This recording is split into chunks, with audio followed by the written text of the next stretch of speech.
the first most painful ride was at 8 kilometers back home in US. The second most painful ride was to go on road and climb Kalahatti by road on in a car. In a car.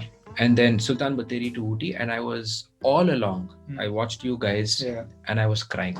Okay, now if I really need to make a difference in 2018 and prove not to others, to myself, that I can complete it and complete it respectfully, right? I need to make some certain changes now, because if I'm now into this cycling and if I want to be competitive, I need to at least be able to respect myself at the end of the year.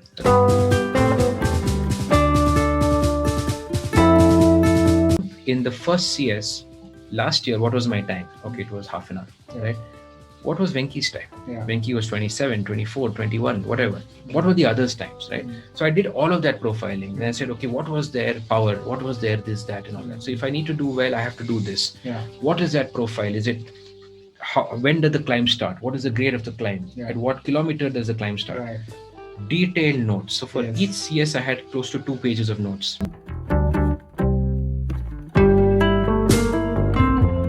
I went very hard on myself.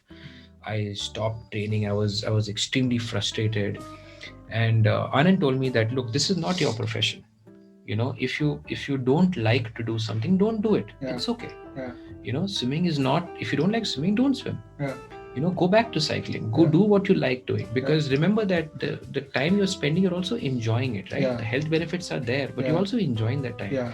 You're being social. You're having fun. You have that sense of freedom when you're on the bike. Work is there. It's very difficult, but this is giving you that release of whatever frustration, right? So don't be so hard on yourself.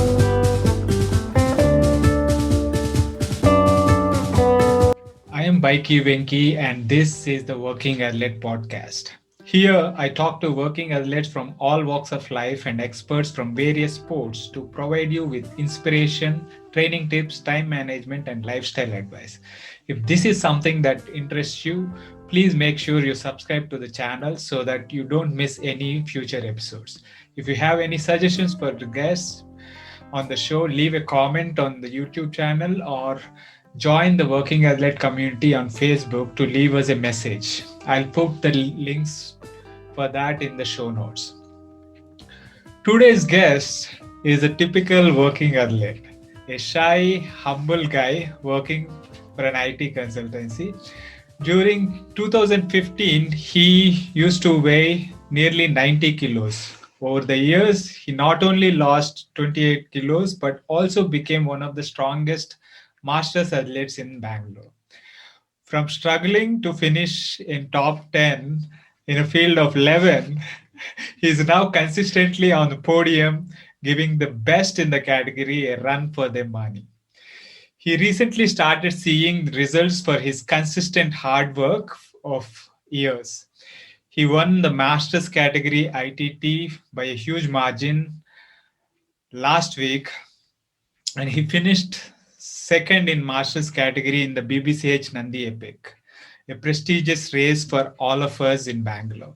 His name is Hemendra Upadyay. Welcome to the Working Athlete Podcast, Hemmings.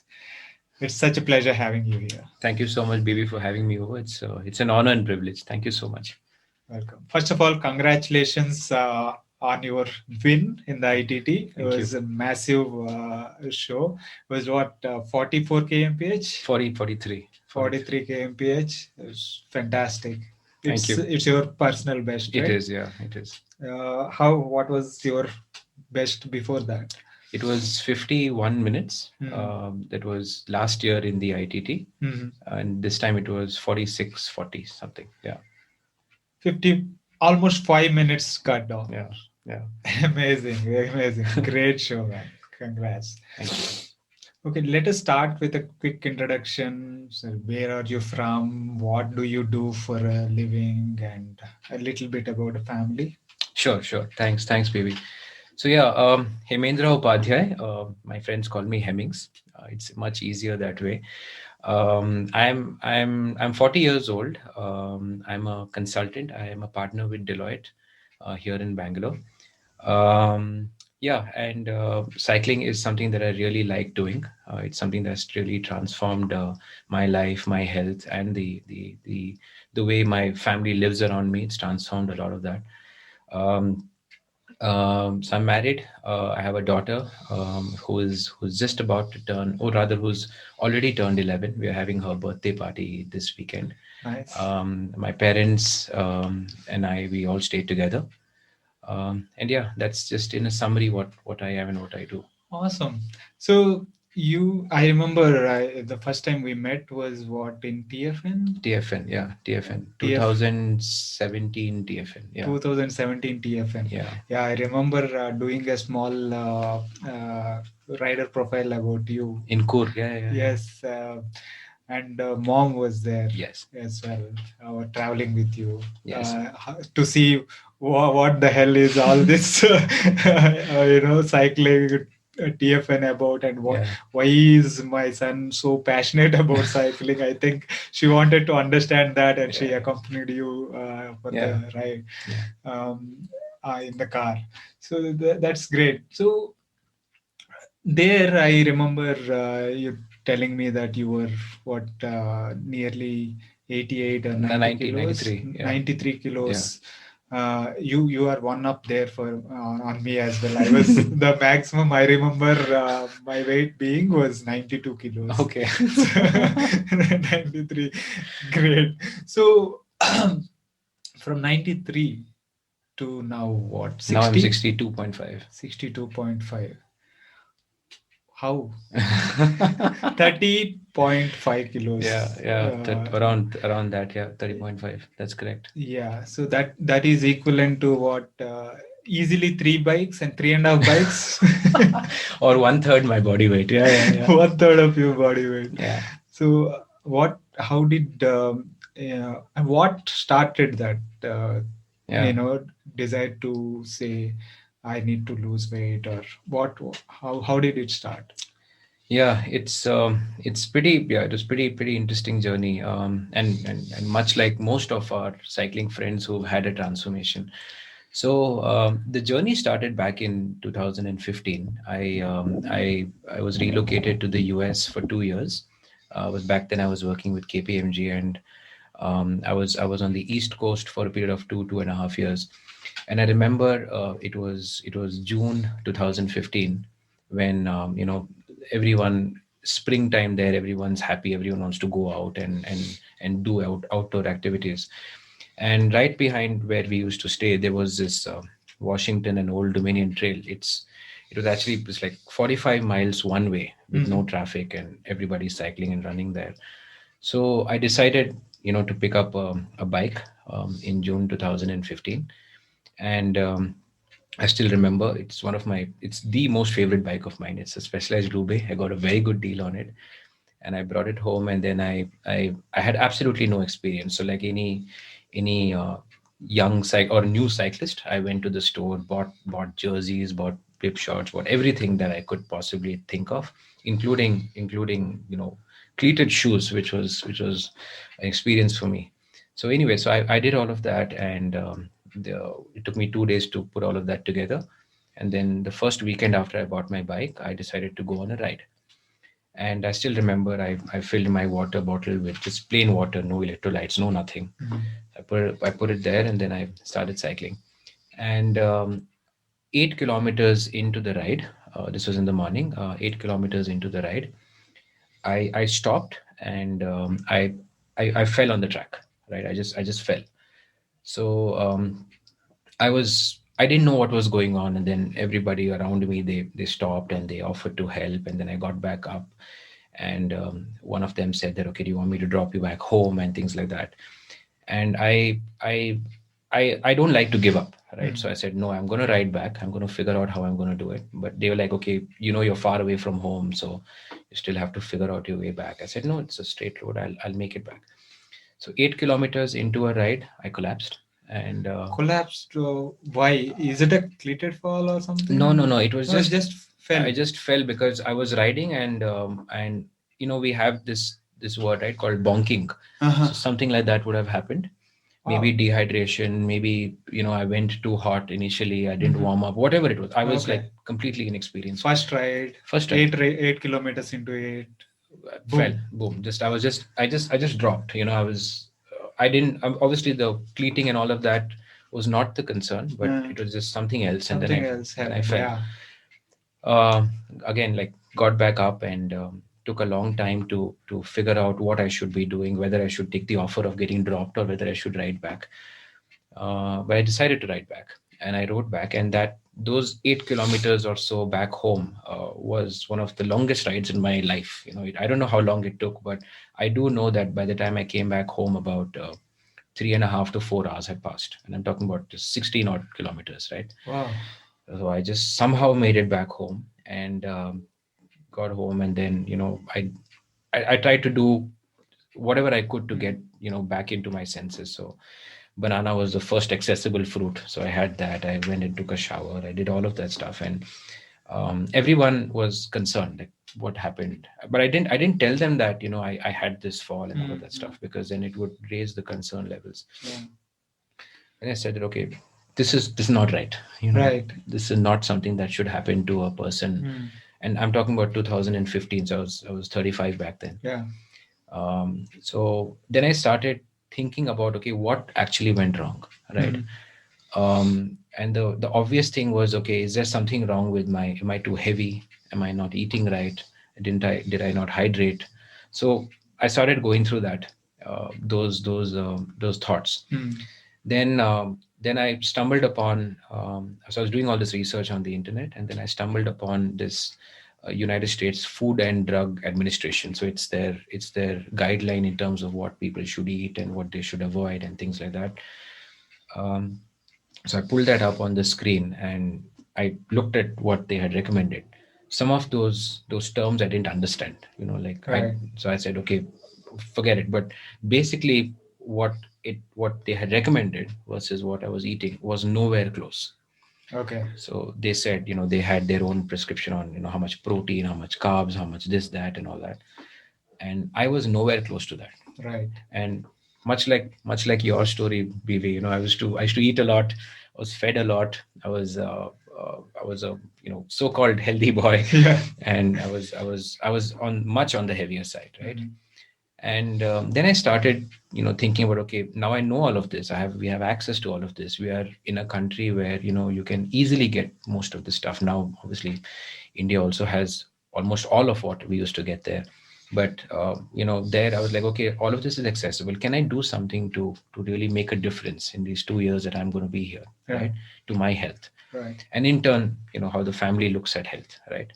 Then I started making those changes. The first thing that I did was I completely switched my, how much I would eat when. So, like any traditional Indian family, dinners were like very heavy, right? At 9 in the night, you would go and have a massive dinner.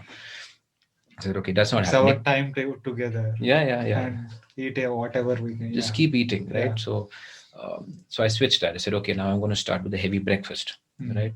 And then, gradually lunch would be a little lighter and dinner would be like really light. And then the focus went on, okay, what am I going to eat for breakfast?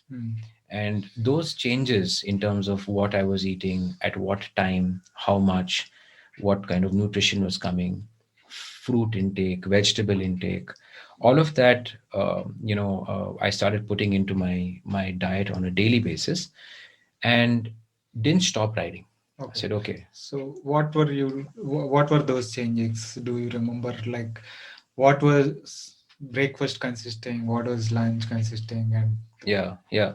So breakfast usually, back before this change happened was, mom would make dalia, oats, sometimes chapati, sometimes paratha, out of that. So all of that kind of stopped. I just retained some of the things that I thought were healthy, like dalia and oats and all that.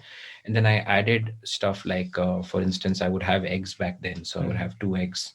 I would have whole wheat bread instead of white bread. Okay. I would switch butter with, say, peanut butter.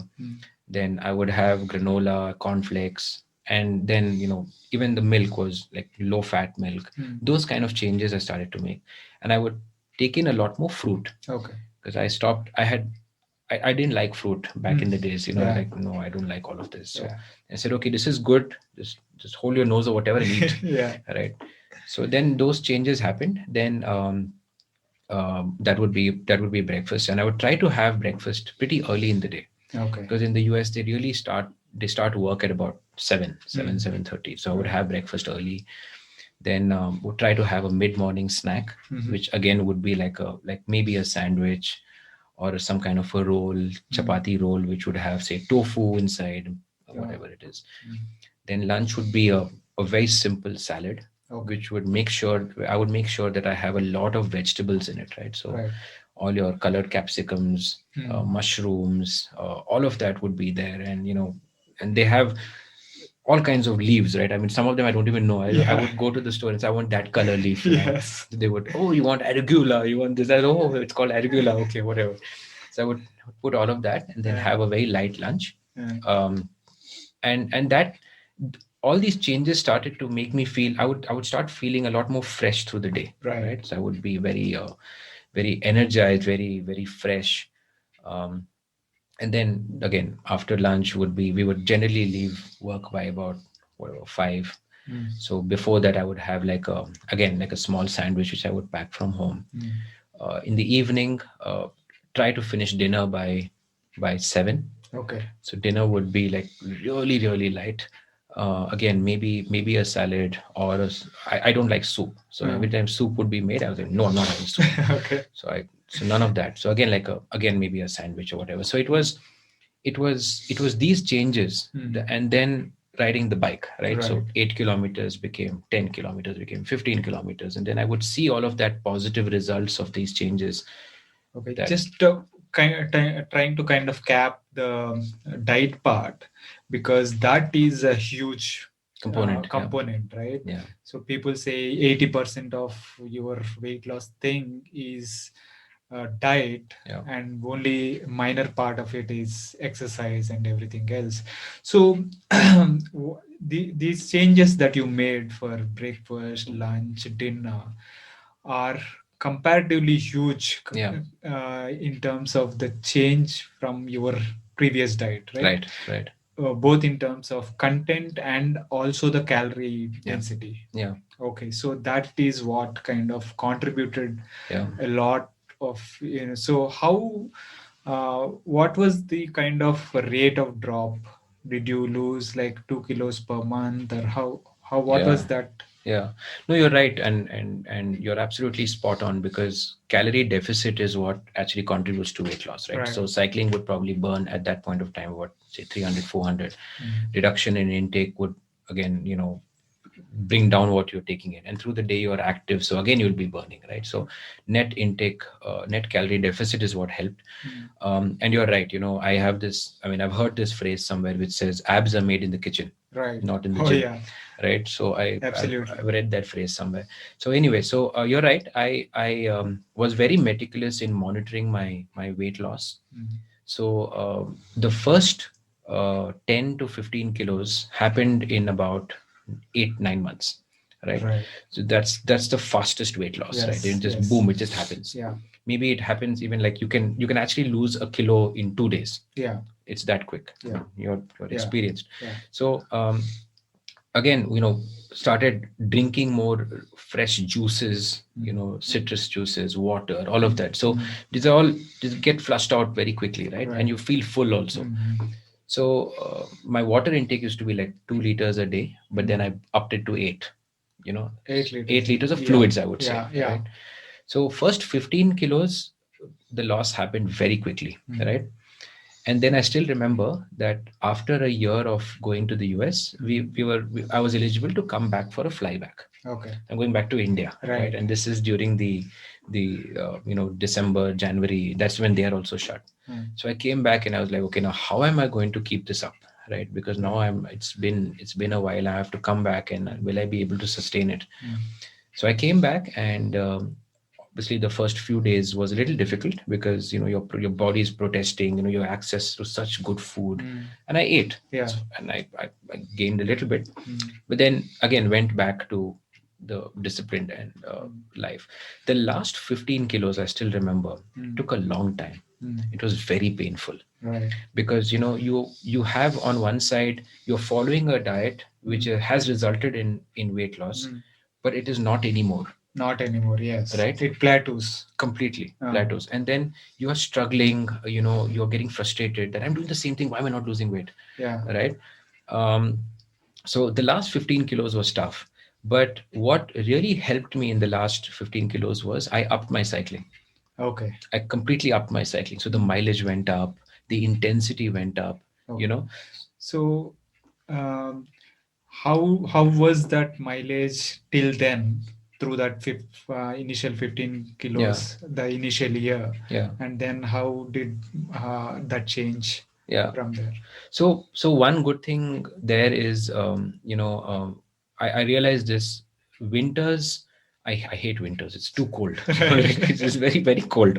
Especially when you lost weight. Yeah. It's just suddenly you're feeling too cold, and there, you go out for a ride in winter. It's -12 with the wind chill is -20. You can't even feel your eyes. Forget anything else. But anyway, so I realized that winters I was losing weight little more, because the body is requiring to keep itself warm, so it's expending more energy. So my mileage, to answer your question, in the first year was in the range of about 18 to 25.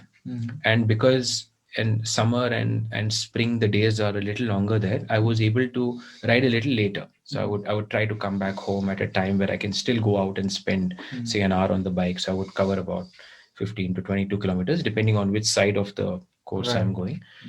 But the last 15, it went up to about between about 35 to 50. So per day. Yeah. So how many days per week were you riding? I would try to ride about my initially I would try to do every day, but I would end up doing about 6. Okay.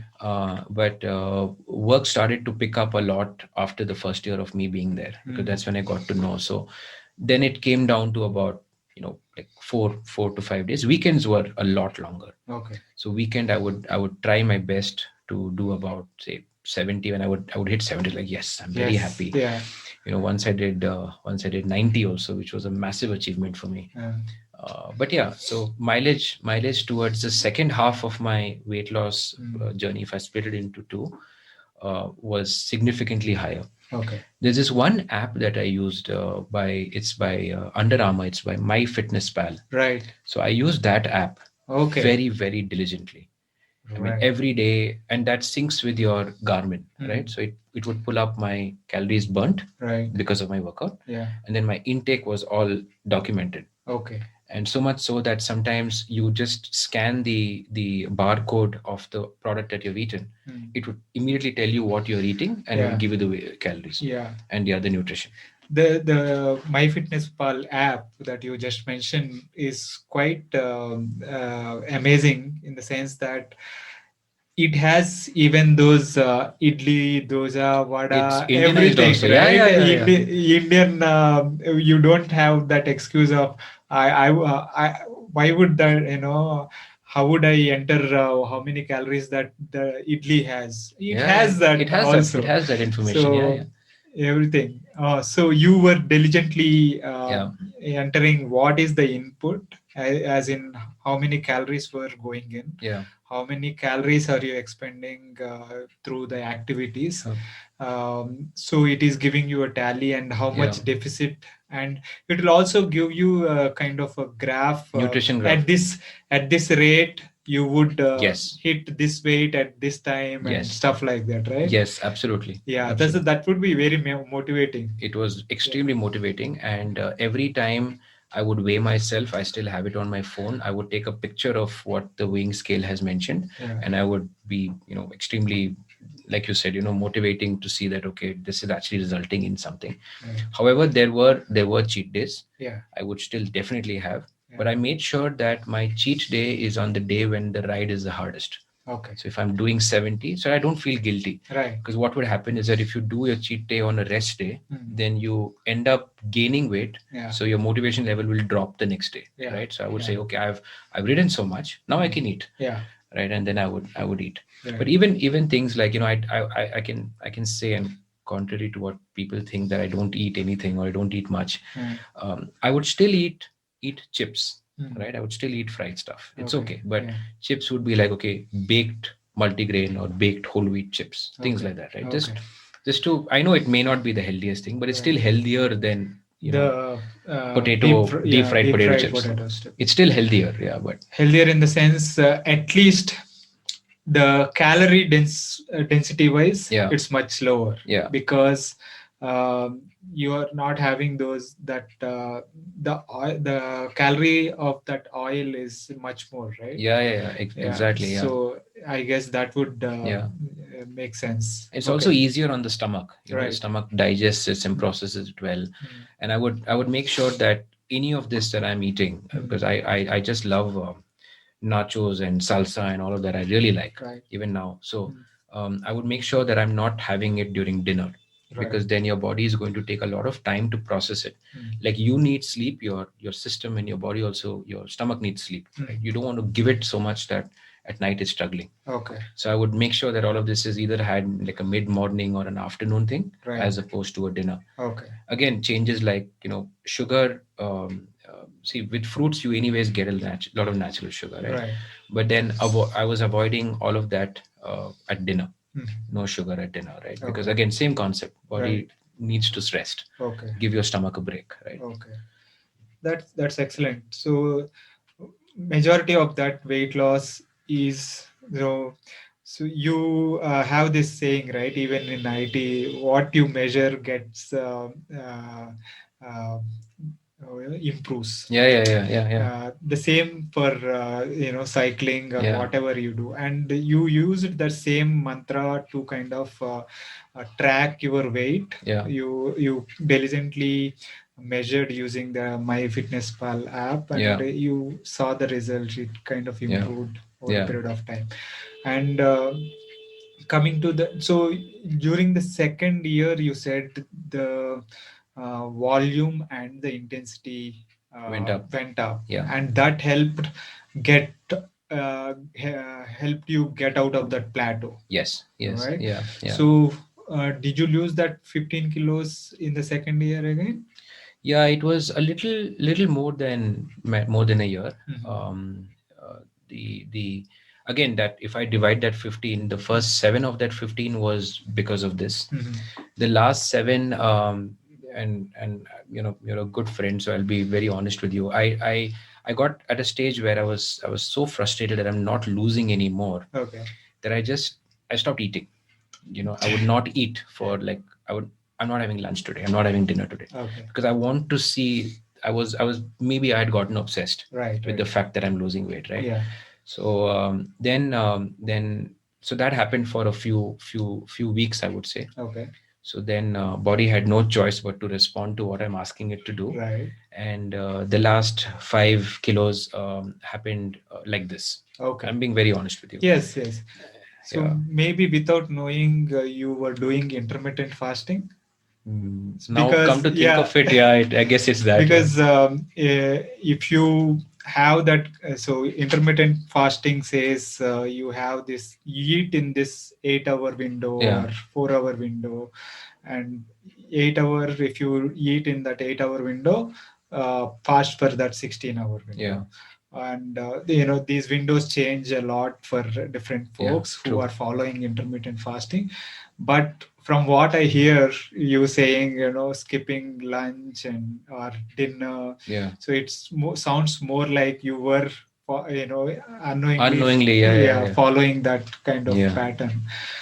Because I also have that experience, because if I have a even to this day, if I have a heavy lunch, which usually involves biryani, I skip dinner. So what that does is, because sometimes I follow this mantra: if I'm not hungry by 6 p.m., don't eat. Okay. So that is that's a kind of rule of thumb, but I break it regularly. But what that does is I tend to follow that if I have a had a heavy Yeah. heavy lunch. Lunch. Yeah. So and I skip dinner. Okay. What it does is until the next morning, so it becomes a 16-hour or sometimes even a 20-hour Understood. Yeah. cycle. So it becomes an intermittent fasting. Okay. Got it. Got it. So that seems to have helped me a bit, not on those cheat days or on those days where Yeah. I'm tempted with the food Yeah. that I love, which again includes that biryani. I indulge in that, but then I make sure that I'm skipping dinner. Makes sense. Makes sense. And like you said, unknowingly, maybe I would have done that because I didn't know about this concept of intermittent fasting when I was doing all of that, because I was trusting the research that I had done, that okay, I'm continuing to eat this and the other stuff. The other thing that I realized was, I'm a vegetarian, right? Now, if you go and look at the recommended protein intake for any human being, and especially ones like us who do a lot of physical activity, right? It works out to about 1.2 times your body weight in kilos, right? Something like that, right? So if you're 60 kilos and you have to have whatever 80 grams of protein a day or whatever, or 70 grams or whatever it is. So vegetarian diet is limited, cannot provide you 70 grams, because if you take in, and this is what I've learned, right? If you take in 10 grams of protein, your body probably accepts just 5 or 6, maybe 7, if it's whatever if it's processing it well. But so the deficit of protein was massive, what I was eating and what I needed to have. So I then went and started these protein supplements. The first choice was to go and get like a whey and casein protein or whatever it is. That didn't go too well with me. So I would feel extremely bloated, gassed up, and I would feel very irritated with myself. Then I learned about plant protein, right? So peas and soy and things like that, which are non-dairy protein. That seemed to go really, really well with me, right? So during this journey, and I should have mentioned this, but during this journey, the whole protein intake also was significantly changed. Right. So I started taking in more protein, and now when you do that, you tend to feel a lot fuller. Right. So naturally, the next meal becomes much lighter. Right. But it is not nutrition deficient. It's not, because you're still eating healthy stuff, but you're not eating a lot of it. Right. So that maybe and now we are hearing things like keto, LCHF, and all of that. Although I don't follow it, but like you said, right, maybe unknowingly some of that would have also been contributing to my weight loss. So so the protein stuff, right? The protein supplementation can be very beneficial for some people. Like you said, the whey and casein based might not work with a lot of them, which for me also is the case. And for me, strangely enough, even the plant-based protein intake did not go well. So so I actually used pea protein. Right. And I have this allergic reaction to it that is strange, because my palate gets irritated. And it doesn't sit very well. So I still don't take protein. But I tend to eat meat anyway. And so that gives you what you need. Even the meat intake is like once a week for me. It's not on a daily basis, or so I think my protein mostly comes from dal.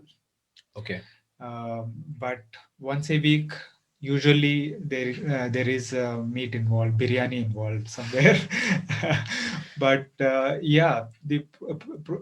protein supplementation can be something that works well for people. Now I know why my mom likes you so much, because that word dal, no, she keeps telling me that dal khao, this dal will give you what you need. Yes. But dal has so much of this nutrition and protein. Right? So completely. Dal, because dal along with the greens. Greens also have Right. a bit of protein, but also, if you have to compare the volume that you need to consume is so much. Right. If you are relying on just green, Right. that it is Very difficult to achieve it. Yeah. very impractical, because Yeah. all the vegans make a very important point saying, Yeah. the bisons that we see in Ooty and all Right, that, right, right. Yeah. they don't go, they don't do any protein supplementation. Yeah. They don't eat steak, which Yeah. is coming from them, right? They eat grass. They Yeah. eat grass that is coming from the plants. Yeah. Yeah. Agreed. So that is there, but they eat volumes. They keep eating all Through the the day. time, Yeah. right? Yeah. Yeah. Yeah. So, but when you kind of use dals, various legumes and lentils, Yeah. along with the greens, Yeah. I think is a good substitute for supplements for vegetarians. Agreed. And Yeah.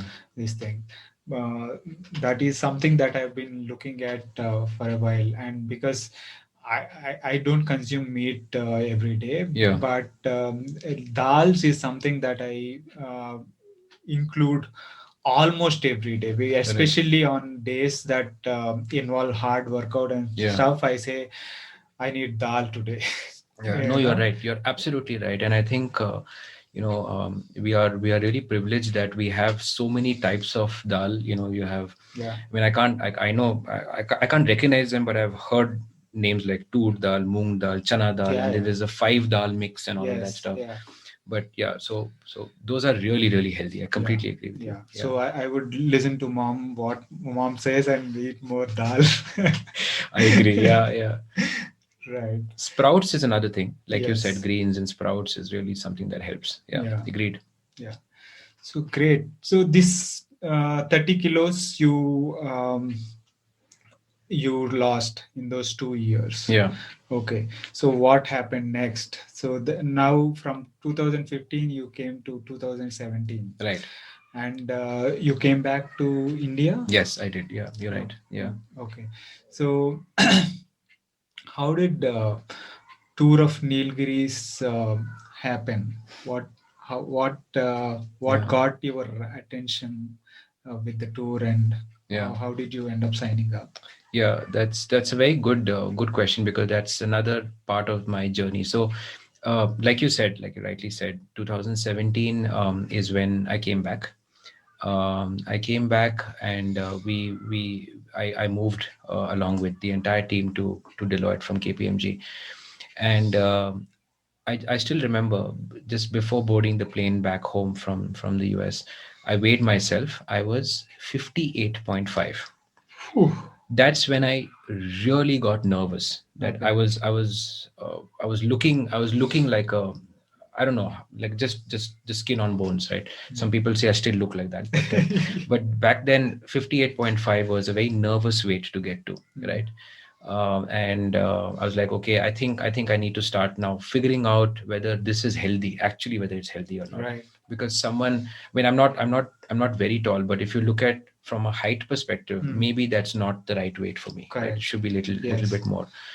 So we came back home, and my mom was like, what have you done to yourself? Because they visited us for a good 6 to 8 months, and then they were there for a year. 2 years was broken up into 2 6-month trips. Right. So they were there with us, and we had a lot of fun together. So my mom and everybody else, so they were witness to this journey, but they were not expecting someone at a 58.5 to land up. Correct. Right? So well, anyway, so that happened, and then when I came back to India, I have a very good friend of mine who works with me. We've been working together since many years. In fact, he helped me initially with my correction of my cadence and things like that. In fact, I picked up an injury while I was in the US, so he helped me through that period as well. So he introduced me to this Goa, the triathlon that happens in Goa. Right. While I'll come to at some stage why triathlon doesn't work with me, but I signed up for it in a relay. So I decided to do the relay. So we had a very good swimmer Then there was me, and then there was a very good runner. Okay. So I was the odd man out because I was not used to any kind of racing. Right, I would cycle, but I wouldn't race. Right. Right. So I landed in India, and then signed up for this, and then I went to my. It was in February. So I said, excuse me. So I said, okay, let me go and participate. So I went there again. I went there, and then first time I'm looking at people who are racing, with their expensive bikes and gadgets and all of that stuff, and I was like, okay, let me see how this works. So I raced, and I still remember my bottle cage had a fracture, so it was actually broken. I didn't realize it was broken. I put my bottle, and it was a 40 kilometer. It was an Olympic distance. So with all the rumblers that are there in Goa, my bottle fell just about 15 minutes into my ride. Wow. So I'm actually doing 40 kilometers Yeah. without taking any sip of water, Right. because I suddenly reached and I didn't see the bottle. I was like, what happened? Yeah. And then when you're riding fast and you're doing a team relay, you want to give your best. Correct. So you can't stop at a support station to pick up water, because then you're not doing justice to the people who are relying on you, right? So I just rode, and then I met in the last 2 laps of that circuit. I met Rahul Kalia. Yes. Dr. Rahul Kalia, right? Yeah. So I was drafting behind him, and I met him there, and then I said, I mean, the conversation happened. I said, okay, I've lost my bottle. He said, no, don't worry, sit behind me. And then that's the first time I heard about drafting. This is a draft legal race. Yeah. Olympic. Yeah, it was draft legal. So I sat behind him. So he pulled me for 2 laps, and then I finished my bike ride. I still remember it was a decent time. It was an hour and 9 minutes for 40K. But it was not something that I was aiming to do. I wanted to do better. Then the runner went, and we did pretty well in that. We did pretty well in that event. Then I got introduced, because it was an event. I got introduced to a lot of athletes and all of that stuff, and then because all of that happened, I had to take my bike to a store, right? Because there were other issues with the bike, so I came back to Bangalore, and then this friend of mine, his name is Ashwin Balal. We work together in Deloitte. He told me, okay, there's a store called Crankmeister. Okay. Why don't you take your bike there? They are a good family kind of a setup. Let's take it there and fix it. So I took it there, and I met with Nikhil. Pawan wasn't there the day I went. I met with Nikhil. Nikhil said, no problem, we'll fix it. He can fix anything. Right. So he said, okay, give your bike, this is the problem. Then I learned about things like bottom bracket and this, that, and all that. So then he actually one such visit. Then I started going to the store more frequently, right? So I would deliberately identify some problem with my bike and take it there, and then so that you can spend time there. Yeah. Then I learned about a bike fit, because none of this I knew. Like I said, no racing experience, right? So he did a bike fit for me. And I must say that my first bike I bought in 2011 from Bots. Right. So I went to that terrace place that Rohan used to operate from. Yeah. I went there, and he bought me he got me a Trek. Okay. My first bike was a Trek. And then again, I cleated myself, and then I fell so many times that I just didn't enjoy the cycling experience. So 2011. Yeah, 2011. Oh, okay. So much before the weight loss journey started. Yeah. Oh, okay. So I had a bike, but I didn't use it, because every time I didn't. So I didn't use regular shoes. I said I want cleats. I want all of that. And I went riding, and then I used to fall so frequently because I didn't know how to uncleat or manage my weight around that I stopped completely. So I did about 2 or 3 rides, and I said, okay, I'm not cycling anymore. Okay. I left the bike there. Is it Trek road bike? Or? Trek road bike. It was some 1.7. I don't know the second name, but whatever it was. Yeah. It was a nice blue shiny bike. Okay. Aluminum frame. 1700 Trek 1700 or something. 1.7. Correct. Yeah. Something like that. Yeah. Okay. It was a beautiful bike. Awesome. So then the whole specialized love story happened. But anyway, I'll coming back to Crankmeister. Crankmeister. Nikhil did a bike fit. Then he said, you're a light guy. You're positioned well on the bike. Power numbers were decent. So he said, why don't you look more like a climber? Okay, so I said, okay, I don't know what that means, but sounds nice. So thank you very much. Then he said that there is this tour of Nilgiris. Why don't you sign up for it? Right. So I said, okay, when is it? December. How many kilometers? I think back then, 2017, we had advertised it was 1100 kilometers or Yeah. something. I said, Yeah. oh my God, that's a massive distance. How will Right. you do it? Mm. So it got me really, really excited. Yeah. Right. And then I said, okay, I'll think about it and I'll let's do it. Right.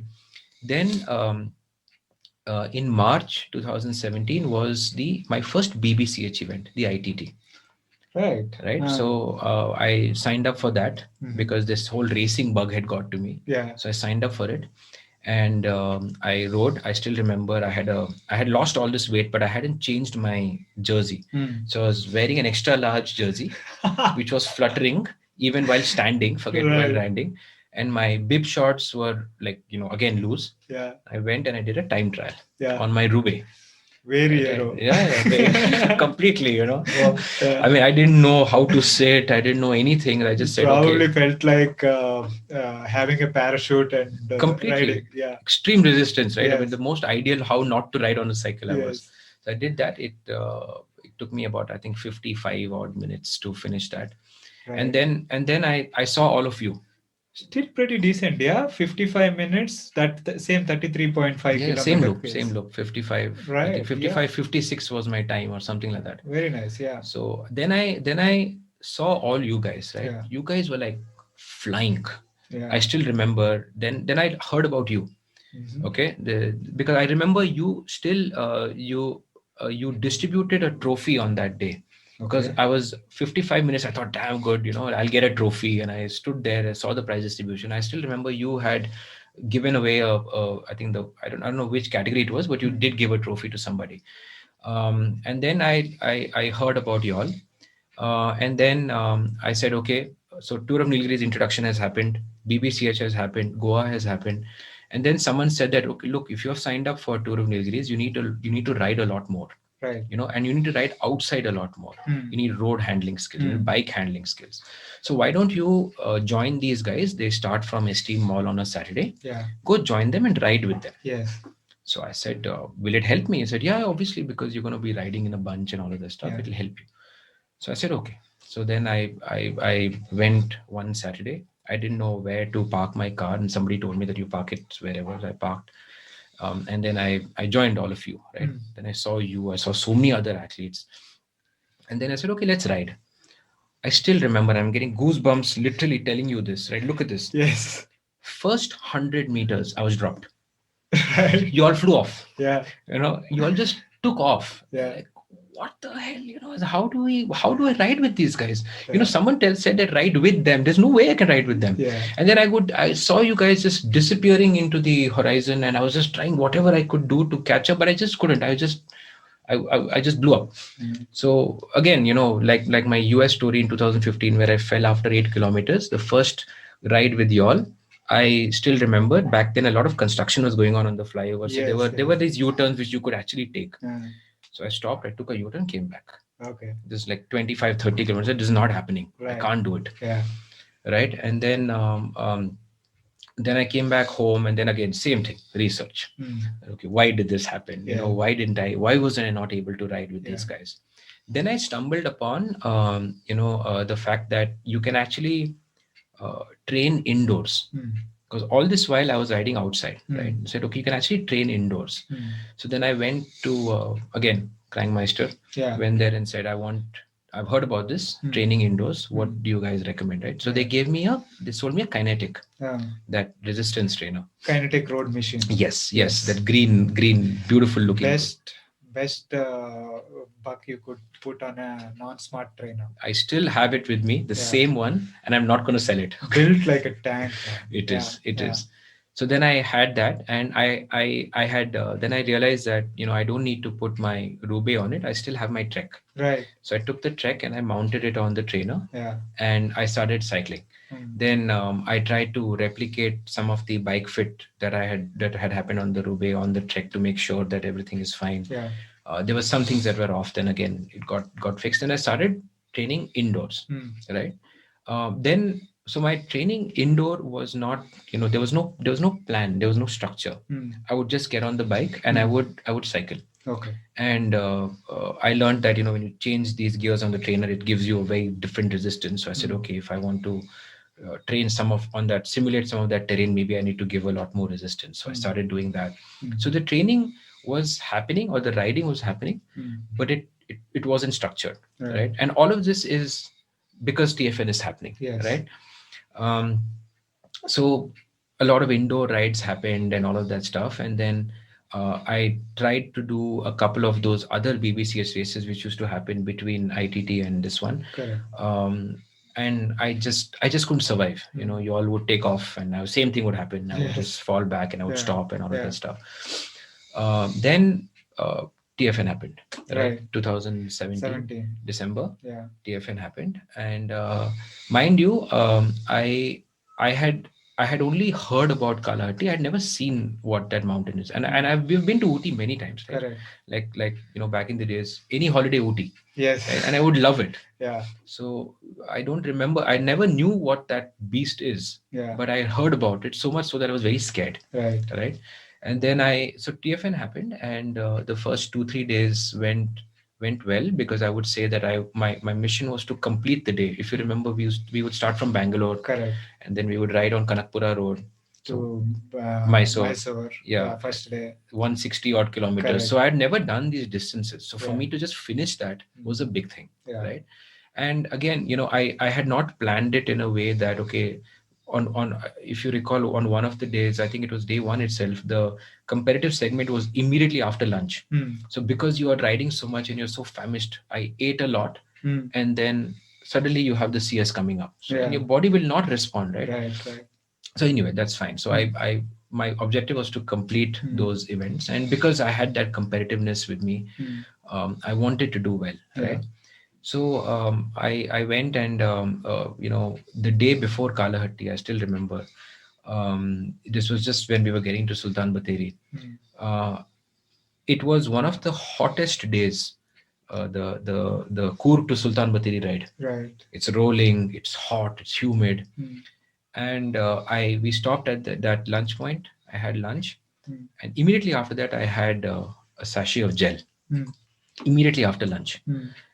Now, that somehow didn't go well, and then in the whole something else I ate, that my stomach just let go. Right. It just. I mean, I still remember I had to stop by the side of the road and all of that, and then whatever TFN that day of Kalahatti, I couldn't do it. I couldn't cycle on Kalahatti day because I had fallen ill the previous day. Right, I remember that. Yes. I couldn't do it. I had a massive stomach upset, so much so that I was completely dehydrated. I was still determined that I will do it. My mom, like you remember, was traveling with me. She tried to help me. We had a doctor who visited and said, okay, you have this medicine, but nothing worked. And the following morning, I said, okay, let's figure out, we'll wake up and see. Still horrible night. I couldn't sleep and all that stuff. And then morning, I woke up and I said, okay, I cannot do it. Right. The first most painful ride was at 8 kilometers back home in US. The second most painful ride was to go on road and climb Kalahatti by road on in a car. In a car. And then Sultan Bathery to Ooty, and I was all along. I watched you guys, and I was crying.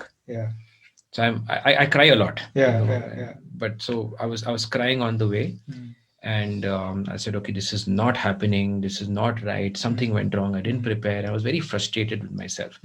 So I would say, although I finished the rest of the tour pretty well, because my objective was to finish it. But because of this one day that you're dreaming of climbing Kalahatti and you can't do it, right, was the most frustrating. So my first TFN was a very mixed emotion, because I loved the second half, the scenery, the ride, beautiful company and all of this stuff. Got to meet guys like, say, you a lot more closely, KKR, NJ, everybody was there, right? And just before TFN, I met this character of a guy called Anand Kapoor. Okay, so I met him. So it was a fun time. It was fun. I loved it. But that one day which things went south was that memory that I kept. Yes, I remember riding with you.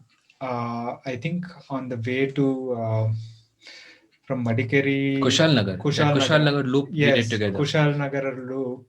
towards the end, Yes. we were riding together. I remember still you talking about wanting to get better, Yeah. what to do, And to all coach with that you also. Yeah, yes. yeah. So um, yeah, we were talking about that, Yeah. and and I remember telling you, yes, it is all about finding time, Right. and getting, if you want, if you want to start coaching, or Right.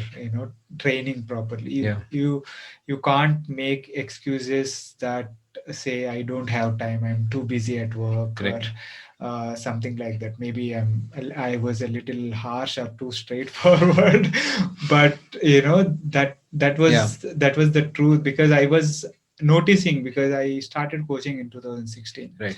and I would, a lot of these people would, you know a lot of working athletes, Yeah. right? They would sign up, and I would see that they're not able to follow the plan, The schedule, the plan. yeah. Yeah, yeah. So although we would have a discussion on, right, these are the days, these are the times per day, like an hour, or 4 times a week, or whatever reason, like even 3 times a week.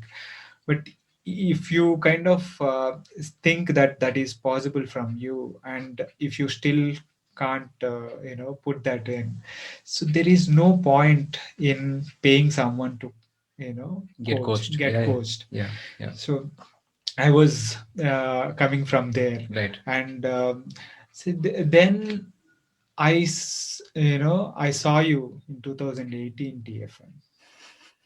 Okay. Correct. Yeah. And I see you, um, you finished ahead of me on almost every day. I don't know if I finished a few seconds ahead on even one day, but you were way ahead of me. I was like, what happened to this guy? Is it the same Hemmings that I saw in 2017, Yeah. who was almost in tears for not being able to complete TFN? Right. Right? Because of that illness, Yeah. or whatever the reason. Yeah. Is this the same Hemmings? What happened? And I was really impressed, because I am a kind of person who likes to see people do well, right? Right. And I was like, wow. I Yeah. was really impressed, and I was like, um, I remember coming to you and talking about, Yeah, yeah, yeah. so what changed from 2017 to 2018? Uh, but yeah, thanks for that compliment, BV. It was a year I can never forget. Actually, there's a history to this, right? And there's a history to the way I approached 2018 TFN. So when I was young, when I was as a teenager, and I was in school and all that, I used to play a lot of competitive tennis. Right, we used to have tennis tournaments in the state, so I used to play a lot of tennis. I was still a chubby boy, because back then we hadn't figured out any kind of nutrition and all of that stuff. But the one thing that I believe in, and even today that I believe in, right? I'm not a talented and a gifted writer. I'm not, right? But I know the oldest trick in the book, which is hard work. Right. That's the oldest trick in the book. You cannot fail on that. Right. So that is one thing that even back in the tennis days, I worked hard, and then I achieved success. I won a tournament, and I was very, very happy. It took me a while, but I did it. Right. So I said, okay, now what am I good at? I'm good at doing hard work. Right. I'm good at being disciplined. I am good at, I'm very patient. So I can wait for results. I will not get frustrated. I will do things to get results. And I trust my the ecosystem around me. So whether it is, so these three words, like discipline, patience, and trust. This is what I really like. This is what I follow.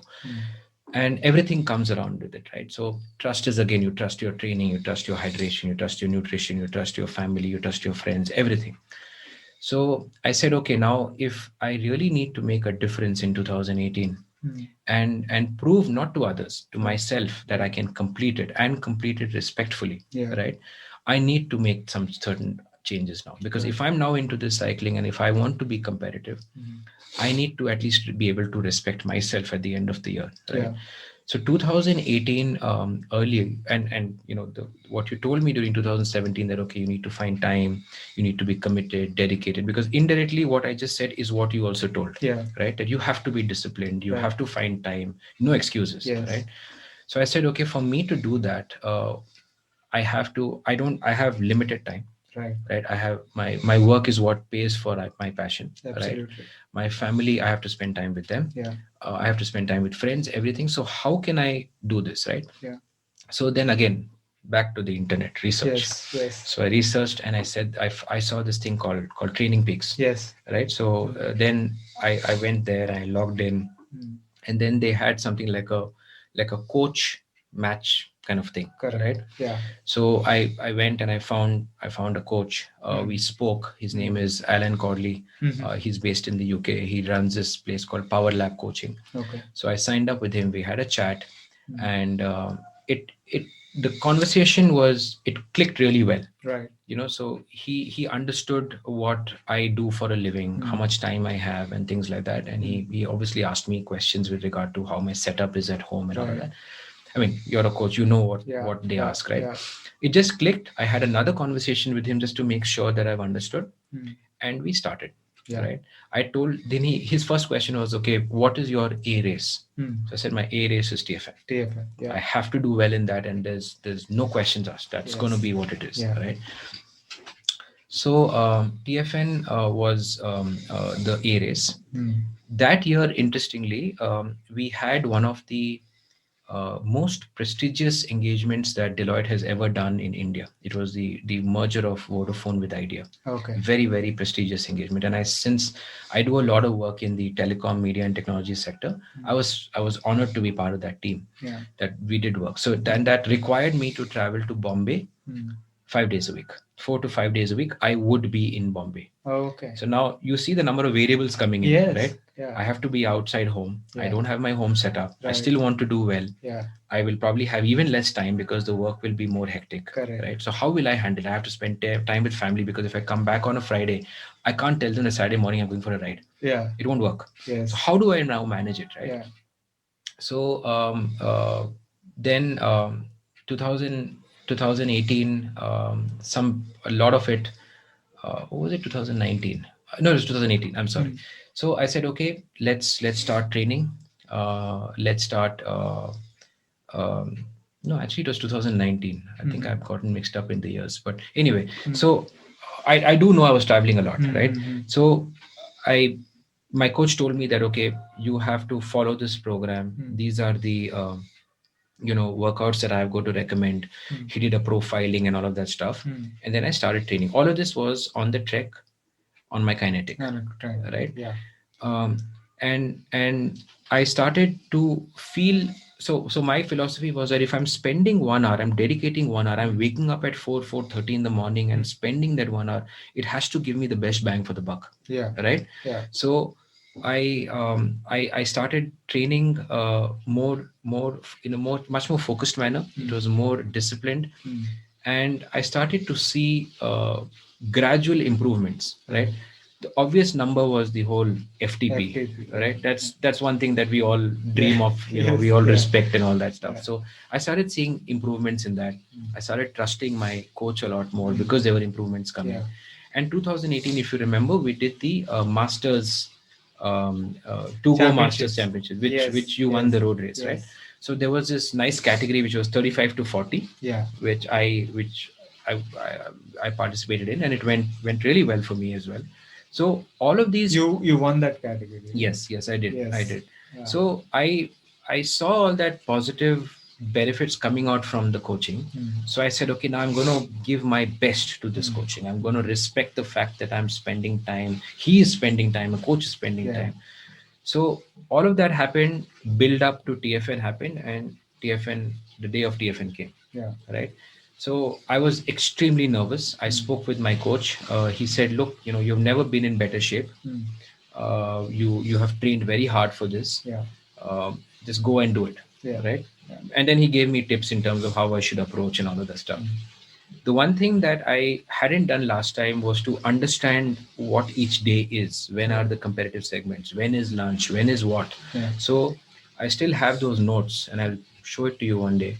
I said, so the course profile every day I had written it on a piece of paper. Okay, CS is at 1:51 after lunch, right? So it will be probably at 12:30. Right. So I shouldn't eat a lot. I should manage what I'm eating, and those kind of things I did. Yeah. Then the competitive side of me came back. Yeah. I said, okay, now I need to do well. So in the first CS last year, what was my time? Okay, it was half an hour, right? What was Venki's time? Yeah. Venki was 27, 24, 21, whatever. What were the others' times, right? So I did all of that profiling. Then I said, okay, what was their power? What was their this, that, and all that? So if I need to do well, I have to do this. Yeah. What is that profile? Is it when did the climb start? What is the grade of the climb? Yeah. At what kilometer does the climb start? Right. Detailed notes. So for Yes. each CS, I had close to 2 pages of notes made. Wow. That if I want to do well, Yeah. this is what I need to make sure. Right. Right. Yeah. And I followed it so that before the day of the event, I would read that. I would say, okay, this is what I need to do. I had my Garmin, and then I pushed myself, and then whatever timing came out, it was I was very happy with myself. Right. Yeah. So you I see that happened to be also one of the most competitive field we had. It was, yeah. With the guys from Hong Kong, right? The team from Hong Kong coming there.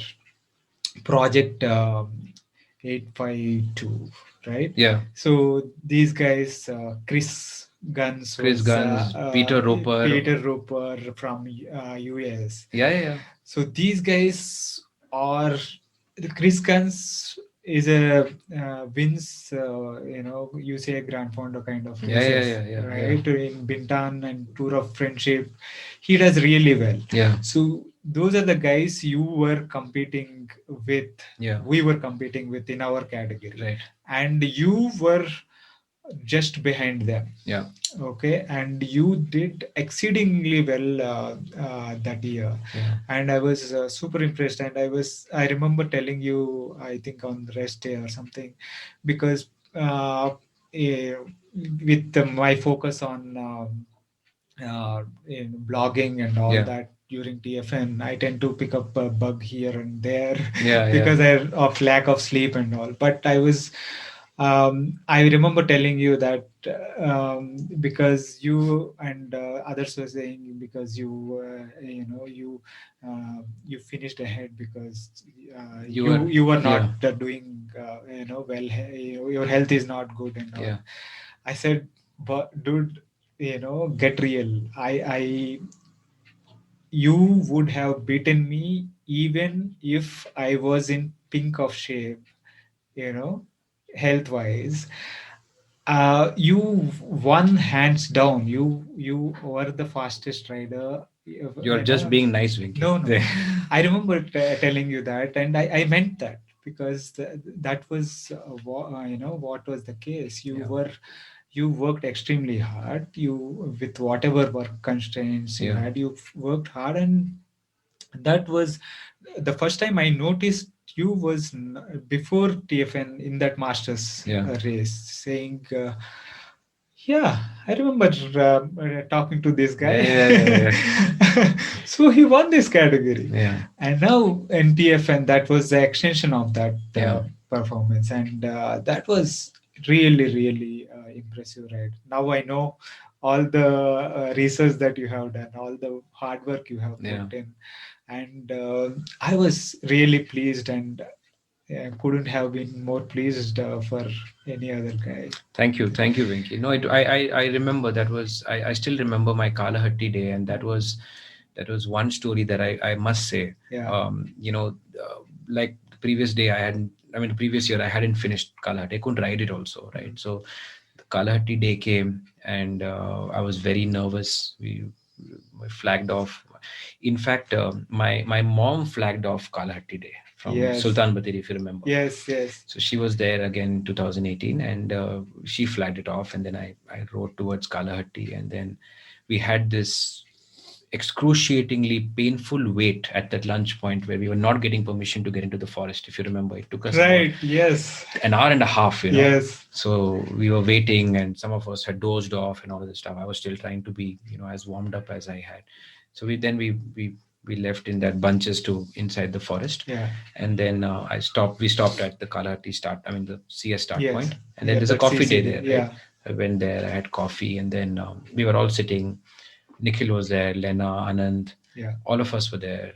Kalia, I think you were at that those lawns, right? Where there's a lawn there right in front of the start point. So you were sitting under one of those trees Yeah, and yeah. shelters. And then we were all having coffee. I still remember I had ordered a cold coffee. I didn't want to have anything hot, so I had a cold coffee. Halfway through, I just got up. I went to the restroom, came back, picked up my helmet, went to the bike. Everyone's like, "Where are you going?" I said, I didn't say anything to anybody. Yeah. I didn't say a word to anybody. I went straight to my bike, picked it up. I saw you. I still remember you told me I was wearing sunglasses. You said you will sweat a lot, so make sure you take your glasses off, right? And I must apologize to you. I didn't do that because I was in that zone. Yes. I just wanted to go, right? Put my bottle of water, and my mom was like, she suddenly saw me walk like that, and then she also wanted to say something to me. She said, "Best of luck." I looked at her, I acknowledged, got on the bike. Probably, I think I warmed up once or twice, just 2 rounds over there, whatever. Went, and I just went, right? And I climbed. Obviously, it had no knowledge of the mountain. Went too hot in the first 6K. And I still remember, someone had told me that the last 6K is the most painful. Yes. Not because it is probably steeper. The whole mountain is steep. Yeah. But it's just that, you're so tired. That, It's so long. yeah, it's so Yeah. long. And Yeah. then I kept climbing. I was passing people and all of this stuff. It was very, very, it was fun in a sense that it was satisfying fun that I'm doing this because I want to do it. Yes. And I've not done it last year. Yes. Then there's this one segment I still remember. It's that Hail Hitler segment. It hits you. So I had studied Kalahatti, right? So it hits you the moment that concrete wall comes. Yes. Boom. Yeah. So I see again. Yeah. I have a problem with these goosebumps. Yeah. Anyway, so then I was riding, and then there was this. So in that segment, you obviously know it a lot better. There are speed breakers on the other side. On of the the road. other side. So Opposite people side. come like that, right, Yes, to avoid the yeah, speed yeah, breaker. So yeah. one car came like that, and there was a car behind me. Yeah. So they squeezed me to an extent where I fell. Wow. I fell. First of all, my speed was some 7 kilometers per hour, right? With a 40 cadence. What can you do? So I fell. Yeah. Right. And then I got back up on the bike, and I had trained a little bit for Kalahatti on Nandi Hills the last 2.5K, right? Somewhat simulates it. So I had done some training, but the thing that I found most challenging is if you stop in the middle of a 8-9% climb, how will you get back on and start riding? Yeah. But I think God was watching me, Yeah. and people had blessed. My mom had blessed, and there's like I managed to get back on the bike, not go sideways, but still go up and cleat. Wow. And I started riding. I kept riding. So Yeah. the fall and all that, Yeah. I just kept going. And then the finish line came. The finish line is obviously like that little turn, and then you have that line there. Correct. I finished, and I started crying. Yeah. I started crying. Yeah. Lena finished. She started after me. She finished. Then so many others came. Nikhil came, and I was inconsolable. Yeah. I just kept crying for two reasons. One is a sense of achievement, and the second is that mountain is brutal. Yeah. Okay, it is brutal. Yeah. So just kept crying and crying and crying, but that sense of achievement, right? Achievement and relief together. Yeah, both. So I can identify with that feeling of crying, right? Because I remember my first TFN in 2011. After it was not, thankfully, it was not on the Kalahatti side, Godlur side, but we were racing that segment. That 25 kilometers of the race, and that was the main thing that was in the head, right? That long climb, and once that was over, I remember sitting there at the finish line and crying non-stop for 5 full minutes. Oh, yeah, I can understand completely. 5 full minutes. Yeah. Crying like a baby. And I can totally relate to that, because that same feeling came back rushing once I finished Kalahatti for the first time. Yeah. non-stop, because in the first time I went to Kalhati, I had severe cramps. I had to stop like Yeah. 4 or 5 times, and Yeah. the first time I did well on Kalhati, again the same feeling, right? Yeah. Ah, Relief. immense relief and immense joy Yeah. together, and the trickling that well, That emotion just comes out. that just emotion comes out. Yeah. Yes. It was. And I've seen so many people on top of Kalhati with the same emotion. That is what gets us back to TFN again and again, Yeah. I think. And someone took a video of me crying, so and they put it on the next year's Kalahatti video. But anyway, Yeah. but yeah, you're right. I mean, you relate to it, Yeah. obviously, and it was a massive achievement. Yeah. Just climbing, and I was determined that okay, I'm not going to get off and push my bike. I will ride it no matter what. Yeah. Right. And yeah, it was Brilliant, man, brilliant. So that transformation of you from someone struggling to complete to someone who is on podium happened there. I think that during the preparation for 2018 Right. TFN, right. and TFN has touched us, a lot of us, Yeah. in Many ways. many ways. Yeah, yeah. And this is that's why I say, for anyone who is looking, who is in cycling in India or anywhere else, I highly recommend doing Yeah. that, because it has touched my life, it has changed my life, and I know Yeah. people whose life is changed because Absolutely. of TFN, whose Yeah. cycling has changed completely because of it. So yeah, anyway, that was an excellent, great story. And now I know a little bit about, what happened. Yeah.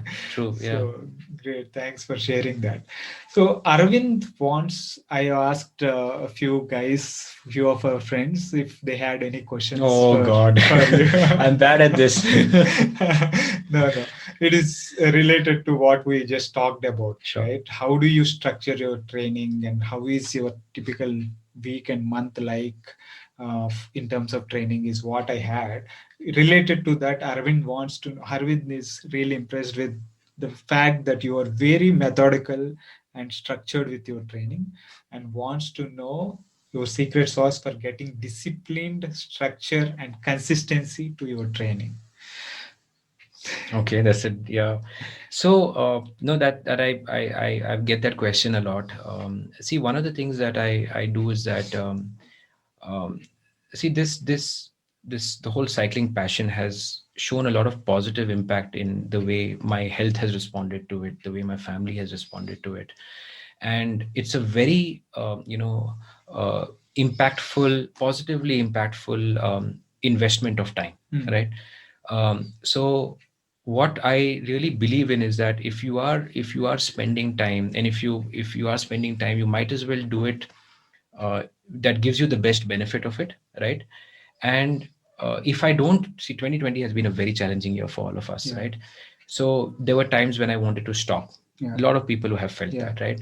So the fact that time has to be utilized well, and this is the good part of it, Yeah. is what really drives me to follow a very structured session, to follow a structured workout, to follow a very disciplined routine. um, I, I still go through my ups and downs like anybody else. Yeah. But the whole fact that it has a positive impact on life, and it's a very useful investment in time, keeps making me go back to the whole disciplined routine that I have followed, right? Right. The other thing that I do is that I trust my coach a lot, Yeah. right? So if he tells me do this, I will do that, Yeah. right? Because like I said, one thing I can do really well is work hard. Yeah. So I'll follow that without any questions asked. There are times when I have not been able to complete the workout. I have sent my pungent feedback to my coach, and he's responded by all of that stuff. And he's a very good friend. I've been Yeah. working with him since more than 2 years now. Yeah. So he so and also these things that, okay, tomorrow's workout is tough, it is difficult, let me see if I can do it, Yeah. let me see if I'm prepared to do it, if I'm mentally strong to do it, Yeah. right? Because I know if I go on the successful side of it, then I'll be a lot more happy, right? Yeah. So that is what helps me maintain that whole structure, that whole commitment, discipline, and all of that stuff. 2020 was tough, Yeah. right? There are no races, Yeah. there's nothing to train for, there are no goals, Yeah. there are no objectives. Yeah. But again, finding, I spoke to my coach a few times, family, everybody, right? That, okay, then he started putting in some races. Okay, you have a time trial coming up, online time trial. Then you started off those group rides, remember, Yeah. on Yeah. weekends. So Right. these are the things that you look forward to doing. Yeah. And he said, okay, now then when Zwift started, Alp to Zwift, right? Yeah. So, okay, now after a month you're going to climb that mountain, Yeah. right? So Yeah. all of those things kept me going, right? But the thing is that, okay, positive impact of this, very good investment of time. Yeah. These are the things that help me stay focused and determined. Right. So keeping those things in mind, realizing that and accepting the fact that this is worth it. Yeah. Right. Realizing because you have seen the benefits in terms of health. Yeah. And well-being. Right. That you said, yes, if I do this, I am, Yeah. I'm getting a best investment of my time. Absolutely. Yeah. And energy. So you stick to that plan. Yeah. And the trust for the coach, the guidance of coach, and the trust you have in that coach also helps, right? Right. You don't have to think like a million times, am I doing correctly? Right. Am I doing the right workout at the right time? Right. So all that decision fatigue is outsourced to someone else. Yeah. And you don't have to think too much, because I was I think on when I was talking to Anubhav on one of these podcasts, he was talking about this decision fatigue. Right. So all of us take a lot of decisions at work and family and all that. And when it comes to workout also, if you have to do those decisions, is it the right workout? Because you have to do a lot of research to say what is the right thing to do at what time, when I'm preparing for this race. Yeah. So all that mental fatigue is out, and you can just say, okay, I trust this guy, I am following, he said, he told me to do this, I'm doing this. If it is not working, you would go back to him and talk to him, discuss and have that dialogue and say, okay, this is what I think is not working, what can we do about it? And that it's a collaborative process, right? So you're right, because there's this, I know that. And there were times when I was curious as to why am I doing reverse pyramids, why am I doing whatever 30 times, 30 seconds, 12 times, why is there a 4-minute break, why not a 2-minute break? I started to go down that path, and then, like you said, that decision fatigue, I said, no, forget it. So I trust him, he knows what I want to do and what I want to achieve. And to your last point, right, to go back to the coaches, that's very important, because there is this one workout that even till today I'm not able to do. It's called a ramp test. So it has 4 minutes of whatever, and then you have 30-second break, and then you keep doing that. And it goes up to some crazy number, and I've not been able to do that, right? And every time I'm just about there, but I'm not there, right? But the whole fact that why you are not there, you're asking the coach that question and things like that, right, solidifies the fact that what you're doing is right, the coach is doing the right thing for you, right? You have a logic to it, you understand it very well, right? So that dialogue with the coach is extremely important. So there is the secret sauce that Arvind wanted to know, right? And so do you do any sort of still, since we are on the topic of training, do you do any off the bike work, like strength and conditioning? Yes, okay. I do that. I do 2 days a week of strength, which is divided into your stability based kind of strength training and your larger muscle group strength. So I do that 2 days a week. Then I do a lot of founders and core activation and those kind of things 3 days a week. And usually I try to find time to do stretching, rolling, and this has started only recently. And Arvind knows this. I had an injury in 2020. Okay. So and I didn't tell many people about it, but one fine morning, after I was just, it was my rest day, I still remember. And my right knee started to hurt a lot. Oh, It was okay. very, very painful. And every time I would go on the bike while I'm riding, it would not pain. But when I get off of it, it would start to hurt. Okay. Right. So I went to the doctor nearest to my house, and then I went to uh, Arvind as well. And they told me that there is a massive muscle strength imbalance, because in 2020 gyms are closed. So you don't have strength training going on, nothing. So you are just on the bike, and because you are constantly utilizing that muscle, they are probably depleting when it comes to strength, or they are becoming really tight. Right. Yeah. And we are still trying to figure out things at work. You have calls lined up through the day, you don't have time to stretch, so you tend to ignore those parts, right? So that's when they told me that, look, there is a massive muscle imbalance. You're not able to bend and touch this, you're not able to do the squat. And visually you could see I was like, all over the place. And then I realized that the actual importance of, like you asked, right, off the bike workout, so which includes strength, mobility, stability, core, rolling, stretching. So I'm not the best at it, because I know people like NJ and KKR are a lot more disciplined. But I try my best whatever time I have. Like for instance, there's a call where I'm not speaking, I'll probably stretch while listening in, right? Okay. Those kind of things I try to do.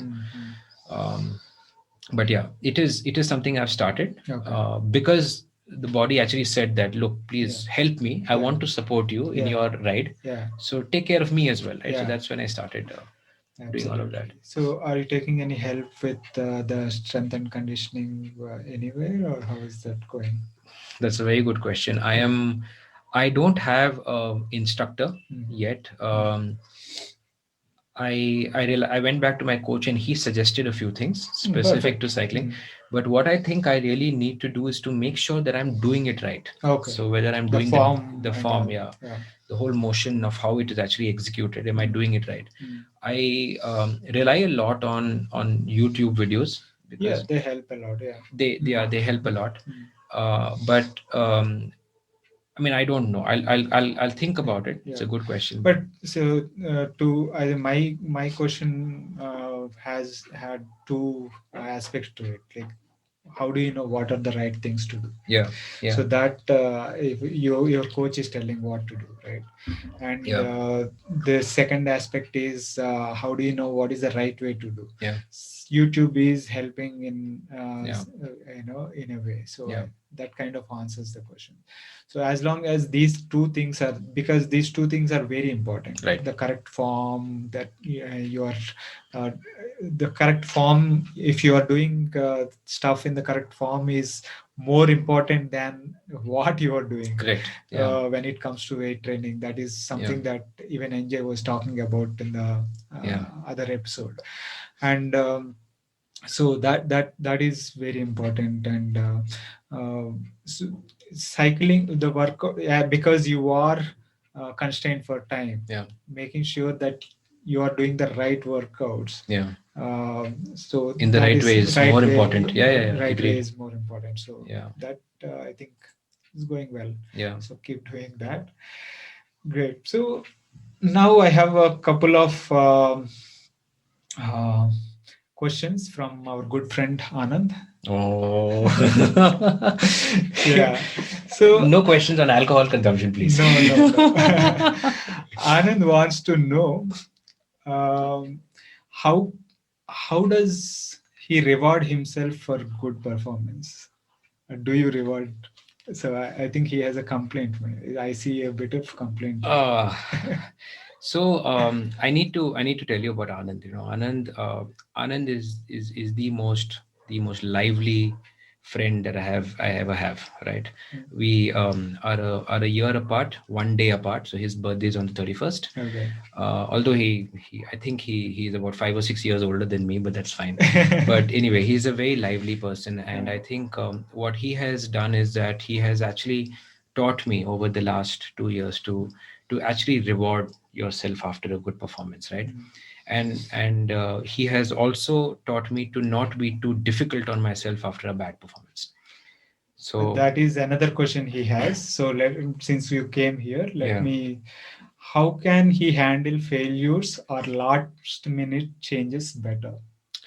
So yes, let's go ahead. Yeah. So yeah, I mean, and that's the reason why I brought it up, because he's actually helped me through that journey. And I know where that question is coming from. 2019, I decided to spend, and now I remember, I think the whole Bombay thing happened in 2019, not 2018. Sorry about that. 2019, I decided to spend a lot of time to try out triathlon, right? While I was young, I learned how to swim, and we learned the hard way, where you were thrown in the water and asked to swim, right? So it wasn't the most pleasant experience of learning as compared to how kids learn these days, right?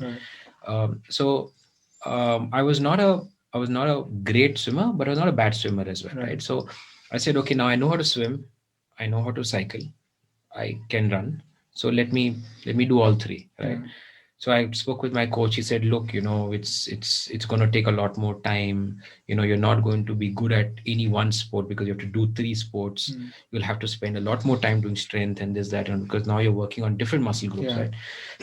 So I trained. I said, okay, let's do it. So I trained extremely hard, and my A race was the Goa triathlon, the Goa 70.3, which happened.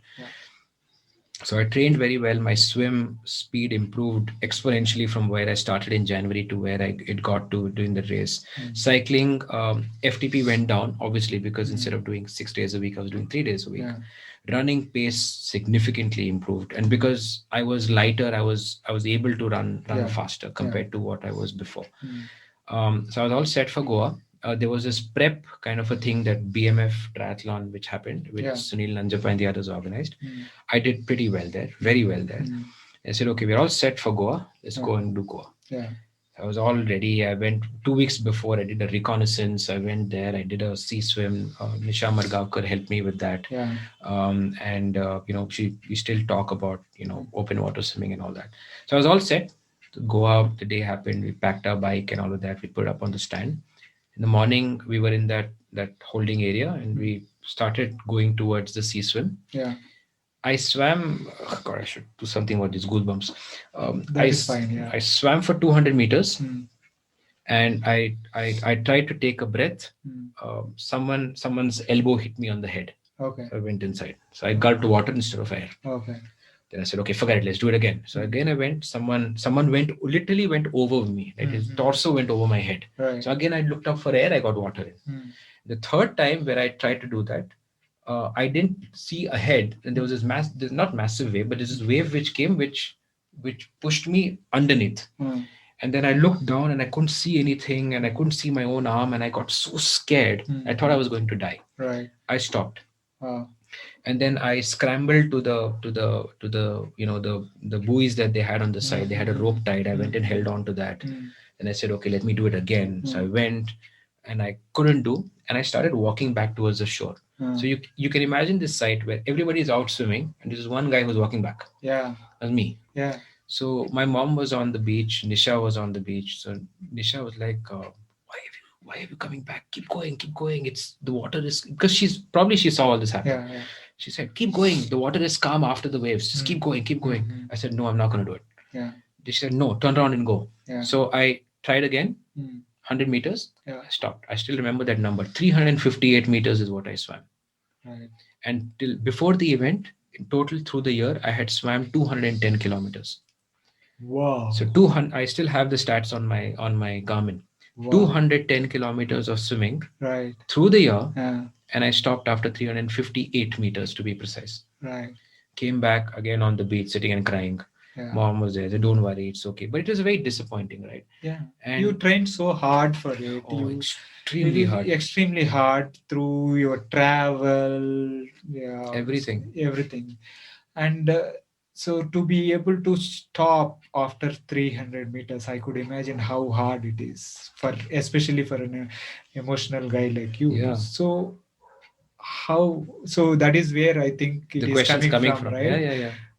How he can handle failures or last minute changes better. Yeah. So So he told me. So I still remember that everyone had finished. Anand also finished that race. Although he had very little training, he still did it. yeah, And in the evening, we were all celebrating. I don't know what I was celebrating. I was maybe celebrating others' success. yeah, Tarun Kumar was there.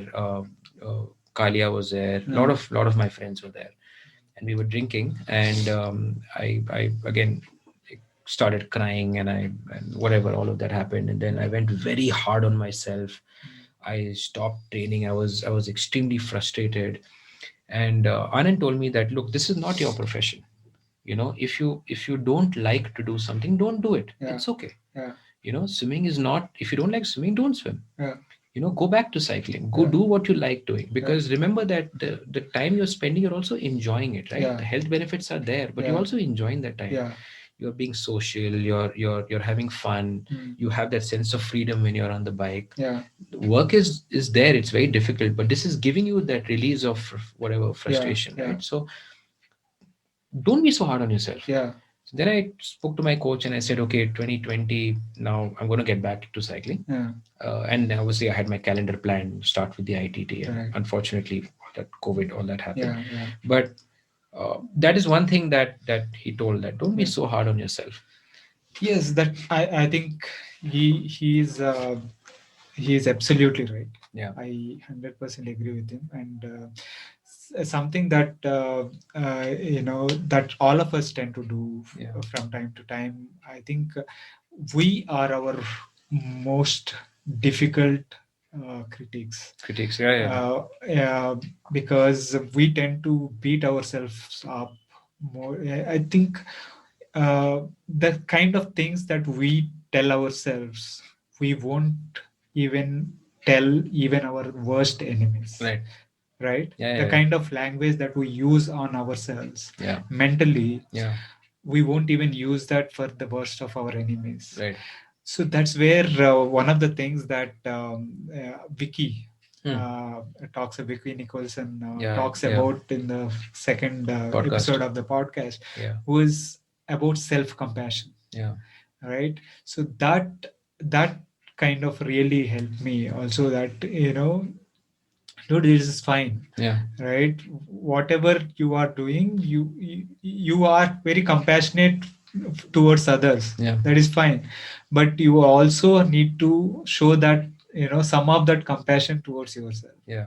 You got to understand, and you got to be a little forgiving about so especially I can understand where you can go wrong with that, because you can be too lenient on yourselves. But in cases like yours, right, where you are really driven about hard work and discipline, you can be really hard on yourself and not show that compassion on yourself, right? So that, I think Anand is very right there, and you need to maybe I'm sure you are working on that, and I am. getting better at it. Yeah. And with friends like that, you Yeah. will he would make sure that you are Yeah. doing good. So but did we address the second part? How do you reward your Oh, good yeah. performance? So reward is so again, Mr. Anand is credited for it. So like, even if it is like a celebration with friends, right, or just going easy on yourself for the next week, or buying something that you want to own, right? Cycling is a very expensive sport, that. So it doesn't always become the most economical buy. Yeah. But when I finished 2018 tour of Nilgiris, which went well for me, I decided to buy a new bike. So I bought a new bike, right? So those are the kind of rewards which I do. But again, need to work a lot on it. Yeah. I still try to find those errors in what I did, Yeah. Like for instance, this recently concluded ITT, I know where I could have possibly improved. But earlier I would have been angry with myself for not doing those things. But now it's not the case, right? I know it's a learning for the next event. Absolutely. I'm going to document it. I have this habit of after every race, I give myself 48 hours to digest it, and then I give a detailed breakdown of what happened, and I share it with my coach. So I'm going to do it sometime today, hopefully. Right. But yeah, I mean, like you also said, right? It's important to not be so harsh on yourself. And yeah. Yeah, because it is a journey, right? It is a long journey that you and all the learning we tend to learn a lot more from mistakes than from successes, right? And that's why that bad uh, uh, year at TFN was very important for you, I guess, in a way, right? And maybe even things like your triathlon experience, something good definitely comes out of it, right? That you understand, how not to beat yourself so much, beat yourself up so much, right? So yeah, great. Good. So, I want to touch upon that, how you mentioned 2019, you were traveling 5 days a week to Mumbai. You were staying there. How did you manage training around that time? Yeah, it's a very nice journey. That 1 year was yeah. So work had really become hectic. There was a lot of travel, and then I realized that it's going to be difficult for me to sustain this. It actually started off in 2018. The travel started in 2018. The work got hectic. 2019 also it was big. So what I did was that for me to train. Um, I was staying at a very we had a tie up with a very nice hotel in Bombay, and the staff there, we got along very well because they're seeing us every day, right? So we became very good friends. And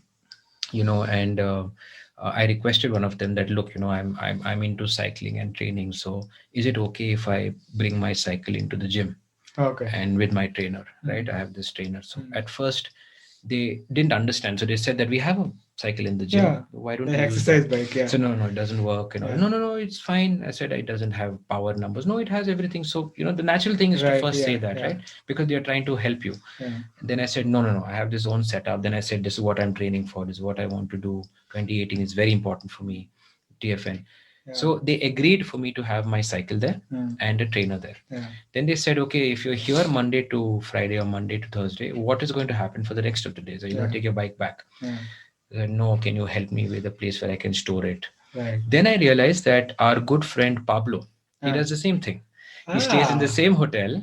And Pablo Erat has done the same thing. So he has his bike in the storage there when he's not around. So I said, look, you're helping Pablo. Can you please help me as well? And then Pablo was also there. So that helped, So if you remember, I shared a photo of me with Pablo and selfie in 2018. But anyway, so they allowed me to take my bike. So I bought a specialized alley just to train in Bombay. It was a completely rundown 10-speed bike, but I got it from Crankmeister. I bought a second-hand trainer, same kinetic trainer. I didn't want to carry mine. I kept both of them there, and I did all my training on that. Okay. Right. Again, waking up very early. I would wake up at 4. I still remember my routine. I would wake up at 4. I would get on the bike by 4:35, whatever, finish for an hour, have breakfast, head to work, come back, somehow manage to recover through the day, and then keep doing that again and again and again, every other day, every day. 4 days a week, pack the bike back on Thursday, come back home, do whatever I want to do in Bangalore. And then again, Monday morning, go there, assemble the bike and all of that stuff. Monday would be my break. And my coach, that's what I'm saying, my coach was very accommodative because with so many changes to the schedule, one day you will have a tough day at work, so you can't train the next day. So you want an easy ride. You keep telling them that please change this, change that and all that. So that was, again, management of that time. Like I said, if you're really investing 1 hour, how do you do it well?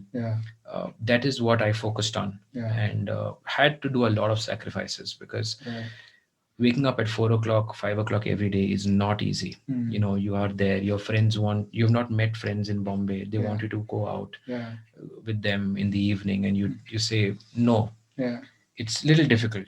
I've lost a few friends in the process, but I'm happy to say I've gained so many more. Right, so it's okay, it's fine, it's worth it. Excellent. It's all about finding ways. You have to make sacrifices in the process, but if you have a goal like that, find a way to get it done. Right. Excellent. Great job, man. All right. So I want to kind of conclude this with a couple of sharing your experiences with about you have done Nandi race last year, and you've done really well. You finished second in the race. How was that experience in the road race? Oh, Nandi Epic, like you said, according to me, also is the most prestigious race in the Bangalore racing calendar. In fact, I don't know if any other event actually comes close in South India. So it is something that is very close to me, and I had never done the Nandi Epic before. It was my first Nandi Epic. I still remember I had signed up for it in 2018, and I got back home from South Africa. I was traveling a lot to South Africa, and I got back home at 1 in the morning, and I had to report at 6. It was impossible for me to even do it. So all of that. So Nandi Epic again, was a very important race for me. And one thing that I have struggled with in previous races, whether it was that one-off Kolar Express thing that we did, and the BBCH Classic, was to stay in the peloton. Right. I've never been able to do it. Right. I've always gotten dropped because of my carelessness or my lack of knowledge of how to ride in a peloton. So my goal during Nandi Epic was to stay in the bunch till the base of the hill. That was my goal. Right. So much so that, and you would definitely recall this, so much so that I was so bent upon making sure that I don't get dropped, that I started riding in the front of the peloton. I started pulling the peloton. Then a good friend of mine called Bikey Venki told me, "What are you doing? If you want to do well in this race, go back." And not once, but you said that about 5 or 6 times, because that was so what I'm trying to say is that was how obsessed I was to stay in the bunch. Right. Then I heard you said, okay, this guy is very experienced, and we all look up to you, riders like you, Doc, KKR, NJ, everybody else, because you guys are so experienced, right? So you guys said that, okay, go back. And I still remember I was going back, and KKR said that there will be others who will work. Just stay with them. And he actually said it while riding. I was like, dude, I can't even hold my bike. And you was talking so much. But he told me that, stay in the bunch and respond to attacks, but don't worry, there will be somebody who will do the work. Just stick to it. Because being at the front, if riding in front of the peloton is a sure shot way of getting dropped later. Because you're spending nearly 30-40% more at the front. You are so when you are expending all that energy at the front, when an attack goes, so usually attacks happen at what, zone 6, 7, very strong attacks. So you have to, when you are so at the front, you are at least riding at tempo. You're not going to ride at zone 2 unless you have 400 watt FTP, right? So you are spending your time at tempo. When you are spending a lot of time at zone 3, zone 4, sitting at the front, when an attack goes in zone 7 or whatever, right? Are you able to follow? Maybe 1 or 2 you will be able to follow. What happens? Because at the start there tends to be a lot more, right? Or at least in our case, usually after the U-turn is when the fireworks go. And when those go, you should be able to have those matches in you. Correct. To follow, to respond, and follow 100%. So, and that's where I was coming from, saying I know you wanted to do well, although you were in a rival team as such, because we were working for Shankar, Yeah. and uh, you were his competitor. But at the end of the day, it is about Yeah. telling you what it is, Yeah. right? Yeah. It is about sharing that knowledge, Yeah. because I was there and a couple of others were there to kind of doing the domestic duties. Yeah. And there is, if you are one of the main contenders, it doesn't make That sense makes to sense. Yeah. burn yourself up like that. Yeah. So No, that, you're right. You're yeah. right, and that's exactly. I completely agree with you. And I remember I spoke with my coach, and this is to my point that you need to trust your coaching, right? I spoke with him, and he told me one thing that he makes me do these sprints, right, which are like sometimes 10 seconds, sometimes 30 seconds, sometimes 40 seconds, right? And I've never understood the logic of why I would do 10 Yeah. and why 30 and why 15 and all that, Yeah. but I've done it, right? So he said that there is a reason why I've asked you to do this. Yeah. It's because you have to be able to respond to attack, Respond. recover again, respond again, recover. Yeah. So those gaps in the middle of 15 seconds, 30 seconds are basically that recovery, Yeah, where you exactly. try to manage your oxygen deficiency so that you can respond again, Respond right? again. So he told me to trust it, Yeah, right? all those sprint pyramids and Yeah, stuff. yeah. They come in very handy for the road races. Yeah, so that helped. Although again, I was not too happy with my nutrition intake during the ride, because I was so overwhelmed of sticking in the peloton that I forgot to drink water. My sweat rate is about 1.2 liters an hour, right? So I need to drink a lot of water. Yeah. I Till I reached the base of the hill, I had only had about a bottle and a half, Yeah. which is not right, Yeah. So I was not too happy with my climb. I could have done a lot better, because I started cramping after the area where the hill flattens before Right. you start mounting the After second the hill. first 4 kilometers. Yes, Yeah. yes. So I still remember Nikhil was on bike support for us, Crankmeister, and he told me that Shankar is too back. He will not catch you. Vivek Radhakrishnan, he was a massive competitor. I knew that if he'll be tough to handle. I didn't. He said Vivek is behind Shankar. I didn't ask why. Then I got to know why. Then he said Martin is 2 minutes ahead. If you're cramping, secure second. Right. If you're not, then go and attack. Right. So I said no, I'm cramping. I want to stay where I am. So he said you secure your spot because Shankar cannot catch you.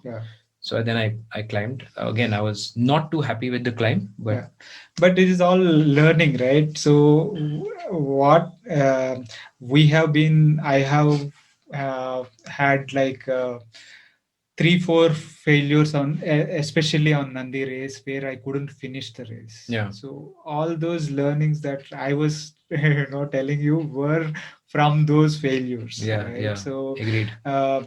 That thing about and so focused on staying in the group and all that, and not taking of nutrition, is a big thing, because that happens to the best of us. Yeah. And you got to keep yourself, I am sure next time you would be reminding yourself that you need to hydrate, you need to make sure that you're eating, and your energy levels are right there when it is needed. So the great learnings. Yeah, it is. Yeah. And great show again. Yeah. So let's kind of conclude with what are some of the tips that you would give from your learning to working athletes who are struggling to manage time and sport? Yeah. So that is something that we all and it's not just cycling. It could be any sport. You want to play tennis, squash, golf, cricket, whatever it is, right? Any sport. I think what I try to do, and I'm not good at it, or I'm still learning, is managing the time that you have through the day, right? How effectively you can do it. So, we need to sleep about 7 to 8 hours a day, right? So you're only left with about 16 odd hours to spend. So in that time, what are your priorities? So work will possibly take a lot more time. Your personal hygiene and other stuff will take some time, and so you need to figure out, how best you can manage your priorities. Some people have two kids, some people don't have kids, some people have parents, whatever it is, right? So managing priorities is by far the most difficult, and if you're able to figure out how to do it, that's the best. And in that priority, make sure that health is also a priority, because if you are healthy, people around you will be healthy, you will live longer, you'll be more happy while you are living longer. Yeah. So focus on that, focus on your health, whatever it is. Yeah. Also, like I've been taught by a few friends to celebrate success, to Yeah. to not take it as a punishment, because this is not your day job, right? You're Yeah. doing it to recreate, Enjoy it. enjoy Yeah. yourself, right? Yeah. So um, don't take it as a punishment. So just start enjoying the sport more. Whatever you do, set yourself goals, and when you achieve it, celebrate, Yeah. or with family, with whoever you want to celebrate with, right? So these are the small things. It's a very long topic, which Yeah. itself is going to Yeah. take time, but this is what, in a nutshell, I would recommend, right? Awesome, awesome. Great points, all of them. It is important to reward yourself, even for smaller wins. The rewards don't need to be like extrinsic or buying a bike for every time you have done a workout well, right? It But could be an ice cream. Yeah, that's, yeah, yeah, yeah. it could be something as simple as a pat on your back, Back. Yeah, yeah, yeah, yeah. so or an ice cream or a biryani, but but yeah, Yeah. very important that you do that. Having great time, man. These are thank you for coming out and sharing your experience. Some of I am sure this will help a lot more working athletes who are looking to do well. So thank you for coming out and sharing, spending time and sharing your experience and insights with the Absolutely, working Venki. athlete. Absolutely. And like I said in the beginning, I'm really honored and privileged for this. And thank you for all your guidance, support, everything that you do for me, for the community, for the cause. Thank you so much for that. Thank you. Thank you.